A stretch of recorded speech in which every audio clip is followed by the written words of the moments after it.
Duelle virksomhedsøkonomi. Duelle virksomhedsøkonomi. Stig fra din høje stol fri. Til en som kalder dig med smerte, er ganske hjerte. Hvis du vil høste livets frugt, der går VØ vejen smukt. Kærlighed til VØ er vejen til visdom. Den sætning mig så vel pærer, at der engang jeg et ord undtager.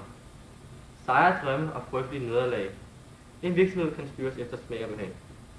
Med resultater, der kan variere fra dag til dag, undervisning til eliten, de ukæmpelige kampe, opfyldte drømme til den største sag. Og uden just at prale stort, så tror jeg, at VØ har alt det gjort. På seneste tid, så klogt på fører. Uha, hvor VØ der bare kvinder. Uden årsrapporter, det i gamle dage gik an. Den mørke tid famlede man.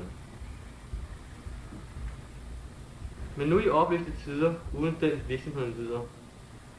Balancen påkræves altid at stemme, det bør ej nogen nogensinde glemme.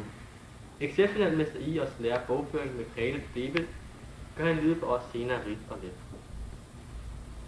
For noget stort bør man følge mere end et princip. Brug alle dine kompetencer, modtag og udnyt gerne hvert et tip. Hjernens niveau bør holde en eller anden form for kontinuitet, men husk altid at vise en form for neutralitet. Når folk er trætte, nede eller døende, er der en som altid er tro. Når VØ drager dem til stille ro. Når spændingen er væk og alt er gået kage, så kan VØ bringe lykken tilbage. Lige så spændende det er at lave vores VØ-pligter, med lige så stor glæde laver vi os vores VØ-digter.